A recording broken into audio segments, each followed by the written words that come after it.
નમસ્કાર, સંદેશ ન્યૂઝમાં આપનું સ્વાગત છે। સંદેશ વિશ્લેષણ સાથે હું છું દિવ્યા।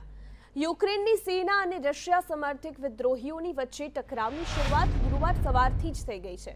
બંને તરફથી થયેલા ગોળીબારમાં નાગરિકોના ઘરોને પણ ટાર્ગેટ કરતા હોવાની વિગતો આવી રહી છે। આ વિદ્રોહીઓ રશિયાથી અડીને આવેલા યુક્રેનના વિસ્તારમાં છેલ્લા 8 વર્ષથી હયાત છે। યુક્રેનની સેના અને રશિયા સમર્થિત વિદ્રોહીઓની વચ્ચે શુક્રવારે સતત બીજા દિવસે ગોળીબાર ચાલુ રહ્યો હતો। વિદ્રોહીઓના ગોળીબારમાં પૂર્વી યુક્રેનની વસ્તીને ટાર્ગેટમાં આવવાની વિગતો મળી, પણ કોઈ મોટી નુકસાનીની સૂચના ન મળી।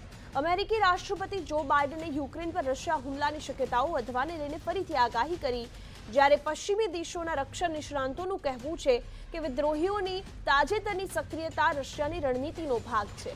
રશિયા યુક્રેનની સેનાને વિદ્રોહીઓ સાથે ટક્કર લઈ રહ્યા છે, જે બાદ રશિયાઈ સેના યુક્રેન પર હુમલો કરશે તેવું કહેવામાં આવી રહ્યું છે।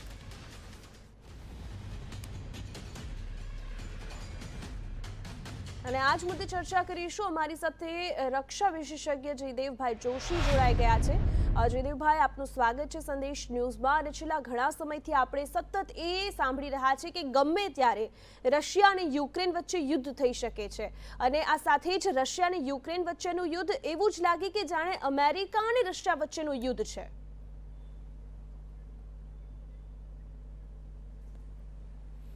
જી ચોક્કસપણે આપ બહુ સચોટ છો તમારા એ ઓબ્ઝર્વેશનમાં કે આ રશિયા યુક્રેનની બદલે રશિયા અમેરિકાનું યુદ્ધ હોય એવી સ્થિતિ બની ગઈ છે।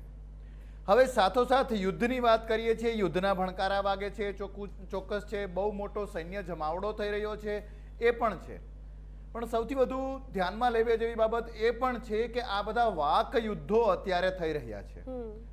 રશિયાએ ઘણું બધું કહ્યું છે, ઝેલેન્સ્કી જે યુક્રેનના પ્રમુખ છે એમણે ઘણું કહ્યું છે, અને અમેરિકા તો જો બાઇડન જાણે કોઈ એક નવી તાજી રિલીઝ થવાવાળી બ્લોકબસ્ટર એક્શન મૂવી કઈ તારીખે રિલીઝ થશે એવી જાહેરાત કરતા હોય ત્યારે અમુક કલાકોમાં કે અમુક દિવસોમાં આ લડાઈ થશે એ કહે છે।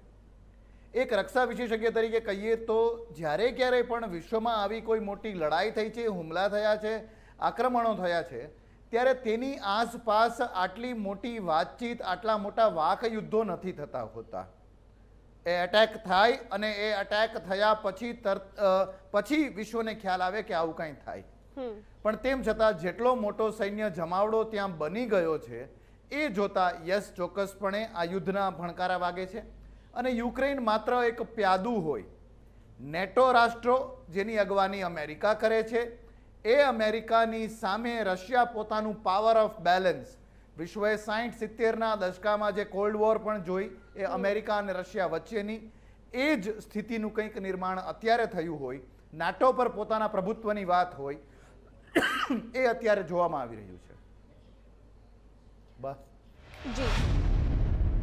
જી જયદેવભાઈ, જે રીતે આપે કહ્યું કે આ યુદ્ધના ભણકારા છે, અને આપણે એ પણ જાણીએ છીએ કે આ પહેલા પણ યુક્રેન દ્વારા એવું કહેવામાં આવ્યું હતું કે 16 તારીખે નક્કી તારીખ છે કે જ્યારે રશિયા તેના ઉપર હુમલો કરશે, અને ત્યારબાદ રશિયાએ એવું પણ કહ્યું કે અમે અમારા સૈનિકોને પાછા પરત ખેંચી રહ્યા છે।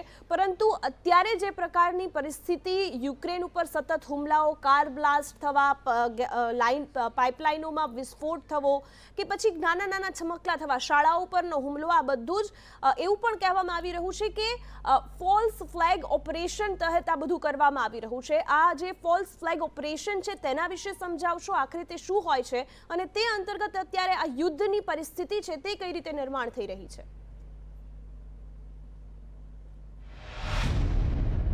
જી, જે રીતે આ ઓપરેશનની આપણે વાત કરી, ઓપરેશનની સિસ્ટમની વાત કરી, એ ઓપરેશન જે છે એ યુદ્ધની સ્થિતિઓ, યુદ્ધના કારણો અને એલેબાઈ ફોર વોર, એટલે કે લડાઈ થઈ તો આ જે તે કારણે લડાઈ થઈ તેની એક પૂર્વ ભૂમિકા ઊભી કરવા માટેની જે સિસ્ટમ છે એ આ ઓપરેશન તહત થતું હોય છે। અને આપે જે વર્ણવ્યું એ તો ચોક્કસ છે જ, પણ એની સાથોસાથ છેલ્લા 7-8 વર્ષથી યુક્રેનના જે પૂર્વી પ્રાંતો છે, ડોન્સ્ટેક અને બીજું એક પ્રાંત છે, આ બંને પ્રાંતોના નાગરિકો, જ્યારે રશિયા એક આખું યુએસએસઆર હતું, સોવિયત રશિયા હતું, ત્યારે ત્યાં એ નજીક એ મૂળના એ નસલના લોકો વધારે રહેતા હતા। તો એ લોકોને 8 વર્ષ પહેલાથી રશિયા પોતે પોતાના પાસપોર્ટ પણ આપવા માંડ્યું છે કે આ લોકો છે, અમારા લોકો છે, અમારા નાગરિક છે, અમારા નાગરિકો ઉપર યુક્રેનની સેના છે એ દમન કરે છે અને હવે એ લોકો વિદ્રોહ કરે છે. તો આ વિદ્રોહ જે છે એ એમના દ્વારા થાય છે, જે રશિયન મૂળના લોકો છે, અને એના ઉપર યુક્રેની ફોર્સિસ આ કરે છે. એટલે એના બચાવ માટે અમારે જવું પડશે. સિવિલિયન ટાર્ગેટ્સ, જે આપણે કહ્યું એમ સિવિલિયન ટાર્ગેટ્સ ઉપર હુમલા થાય છે, એના બચાવ માટે જવું પડશે. અને જો આ થાય તો રશિયા ભલે પોતે આ વિસ્તારને, આ કદાચ યુક્રેનના ઘણા મોટા ભાગને પચાવી પાડવા માગે છે, પણ આવી તોફાની આક્રમણકારી હરકત કરે તો પણ પોતાની જાતનો સફાઈ આપવાનો, પોતાના ખરાબ કૃત્ય પર ઢાંક પીછોડો કરવાનો મોકો મળે, એના માટે આ પ્રકારના ઓપરેશન, સિવિલિયન ટાર્ગેટ્સ ઉપર એટેક ને આ તે વિદ્રોહ, એમના દ્વારા બોમ્બ્સ એ થતું હોય છે. આ સાથે જે રીતે આપણે એ પણ જોઈ રહ્યા છે કે સતત જ્યારે રશિયા અને યુક્રેન વચ્ચે આ યુદ્ધના જે એંધાણો થઈ રહ્યા છે, તેવા સમયે યુરોપથી અનેક દેશો છે કે જેમણે રશિયાને ચેતવણી આપી છે. એની જ વાત કરીએ તો યુરોપિયન સંઘના વડાએ પણ કહ્યું છે કે જો આ પ્રકારની કોઈ પણ પરિસ્થિતિ ઊભી થાય છે તો ઇકોનોમિકલ અટેક જે છે તે રશિયા ઉપર થઈ શકે છે. પરંતુ બીજી બાજુ એવું પણ કહેવામાં આવી રહ્યું છે કે આ યુદ્ધનો ફાયદો પણ રશિયાને જ થઈ શકે એમ છે. આ બંને વસ્તુને કઈ રીતે જોઈ શકાય?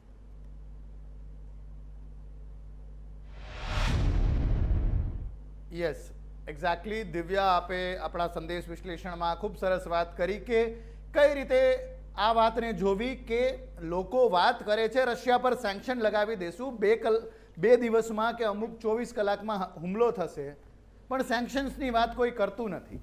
દિવ્યા, આપણને ખ્યાલ છે તાજેતરમાં શુક્ર શનિ અને ભારત અને મધરાતના સમયની આગળ પાછળ અત્યારે પણ મ્યુનિકમાં, જર્મનીના મ્યુનિકમાં એક સિક્યોરિટી કોન્ફરન્સ ચાલી રહી છે. આ સિક્યોરિટી કોન્ફરન્સમાં અમેરિકાના ઉપપ્રમુખ કમલા હેરિસ પણ બોલ્યા છે કે જો રશિયા કંઈ પણ કરશે અમે તેના પર સેન્ક્શન લગાવશું.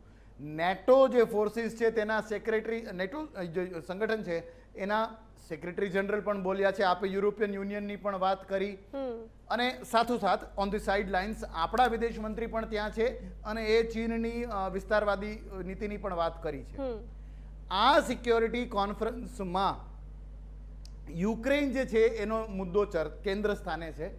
યુક્રેનના રાષ્ટ્રપ્રમુખે જો પોતે યુક્રેન છોડીને મ્યુનિક જશે તો ત્યાં સત્તા પલટો થઈ શકે તેવી વાત કરી, અને એમને ત્યાં જતા રોકવાની વાત થઈ. પણ એ પોતે ત્યાં ગયા અને એમણે એ વાત કરી કે જો તમારે, એક્ઝેક્ટ એમના શબ્દો ટાંકીએ દિવ્યા, કે જો તમારે રશિયા ઉપર સેન્ક્શન્સ લગાવવા હોય, ઇકોનોમિક સેન્ક્શન્સ લગાવવા હોય તો અત્યારે લગાવો, નહીં કે લડાઈ થઈ ગયા પછી, જ્યારે એમના શબ્દો છે કે when we will have no borders to protect, અમારી પાસે અમારી સરહદો જ નહીં બચે પછી તમે શું સેન્ક્શન્સ લગાવશો. એટલે ફરી પાછી આપણે એ જ વાત જોઈએ દિવ્યા કે જે વાક યુદ્ધ છે એ વધારે છે, અને એમણે તો અપીઝમેન્ટ કે રશિયાનું તુષ્ટિકરણ આપ વિશ્વના રાષ્ટ્રો અને સંગઠનો કરી રહ્યા છો એ હદે વાત કરી છે. જયદેવભાઈ, આ સાથે જે રીતે અત્યારે રશિયા અને યુક્રેન વચ્ચે તો યુદ્ધની પરિસ્થિતિ જોવા મળી રહી છે, આ બધી જ પરિસ્થિતિ વચ્ચે એક સૌથી મોટો સવાલ ભારત માટે એ પણ થાય કે અમેરિકા કે જે અત્યારે સતત આ યુદ્ધને લઈને જવાબો આપી રહ્યું છે, રશિયા ઉપર આરોપ લગાવી રહ્યું છે, એ પણ આપણો મિત્ર દેશ છે, રશિયા પણ આપણો મિત્ર દેશ છે. જો યુદ્ધ થાય છે તો ભારત માટે પણ અસમંજસતાની સ્થિતિ આવી શકે છે.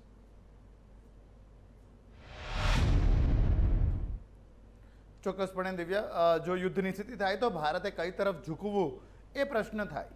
આપણો જૂનો ટ્રસ્ટેડ મિત્ર અને જેની સાથે આજની તારીખમાં પણ આપણી ઘણી બધી ડિફેન્સની ડીલ્સ, સોદા અને ઇક્વિપમેન્ટ લેવાનું બાકી છે એવું રશિયા, કે પછી છેલ્લા અમુક વર્ષોમાં નવો મિત્ર, વધારે ટ્રેડ પાર્ટનર, મોટી માર્કેટ અને નવો એલાય જેને કહી શકાય તેવો અમેરિકા. ભારતે આ બેમાંથી કોઈ એક વચ્ચે છૂટવાનું થાય, પણ ત્યારે ભારતે પોતાની દશકાઓ જૂની અને સાતત્યતાપૂર્ણ ચાલતી રહેલી વિદેશ નીતિને પાલન કરવું જોઈએ, અને એ છે કે બે દેશો વચ્ચેની જો લડાઈ થશે તો કોઈ ત્રીજો દેશ એમાં સામેલ નહીં થાય. જો કરવાનું આવે તો સંયુક્ત રાષ્ટ્રના દ્વારા જ કંઈક કરવામાં આવે. જી જયદેવભાઈ, આપ અમારી સાથે જોડાયા બદલ આપનો ખૂબ ખૂબ આભાર.